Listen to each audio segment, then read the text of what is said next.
नमस्कार दोस्तों, मैं जय यादव। आप देख रहे हैं NBSF न्यूज। चलिए बढ़ते हैं आज एक अहम खबर की ओर। उन्नाव के रेप केस में उम्र कैद की सजा काट रहे पूर्व विधायक कुलदीप सिंह सेंगर को दिल्ली हाई कोर्ट से बड़ी राहत मिली है। जस्टिस सुब्रमण्यम प्रसाद हरीश वैद्यनाथ शंकर की बेंच ने सेंगर की सजा को उनकी सजा के खिलाफ अपील लंबी रहने तक सस्पेंड कर दिया। साथ ही सेंगर को जमानत भी दे दी। अदालत ने कुलदीप सिंह सेंगर को 15 लाख रुपए की निजी मुचलके पर शर्त पर रिहा करने का आदेश दिया है। रिहाई के बाद अदालत ने जो अहम शर्त रखी है उसके मुताबिक सेंगर को इन शर्तों के साथ जमानत, सेंगर को पीड़ित से 5 किलोमीटर दूर रहना होगा और हर सोमवार को पुलिस में रिपोर्ट करनी होगी, पासपोर्ट जमा कराना होगा और विदेश यात्रा पर रोक का भी शर्त है। शर्त तोड़ने पर सेंगर की बेल रद्द हो जाएगी। लोगों के जहान में ये सवाल उठ रहा है कि मामला उज्जैन रेप केस से जुड़ा है, तो फिर दिल्ली हाई कोर्ट ने कुलदीप सिंह सेंगर को जमानत क्यों दी? इस सवाल का जवाब है कि 2017 उन्नाव रेप केस देश भर में काफी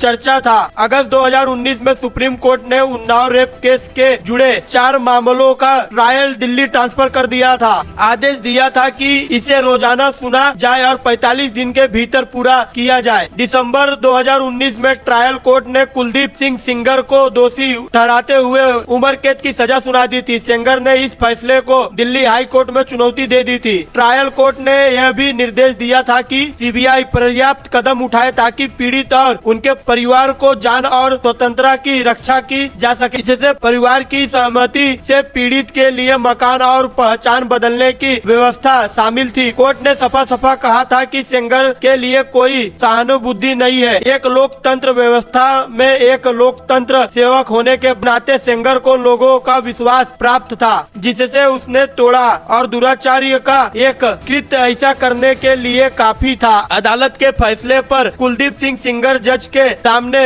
गिड़गिड़ाने लगा। उसने कहा था कि कृपया मुझे न्याय दे, मैं निर्दोष हूँ, मुझे इस घटना की जानकारी तक नहीं थी। अगर मैंने कुछ गलत किया है तो मेरे आंखों में तेजाब डाल दे या तो हमें फांसी से लटका दे। खैर, अब उसी दिल्ली हाई कोर्ट ने सेंगर को शर्त पर जमानत दे दी है। इस केस में अगली सुनवाई 15 तारीख 2026 को होगी। उस दिन अपराधी अपील और आवेदन की चीफ जस्टिस के आदेश के अधीन रोस्टर बेंच के साथ समक्ष सूची किया जाएगा। इस साल की शुरुआत में ही अखिल भारतीय आयुर्वेद संस्था में मोतियाबिंद की सर्जरी कराने के लिए अंतिम जमानत दी गई थी। पिछले साल दिसंबर में भी सेंगर को इस तरह की राहत दी गई थी।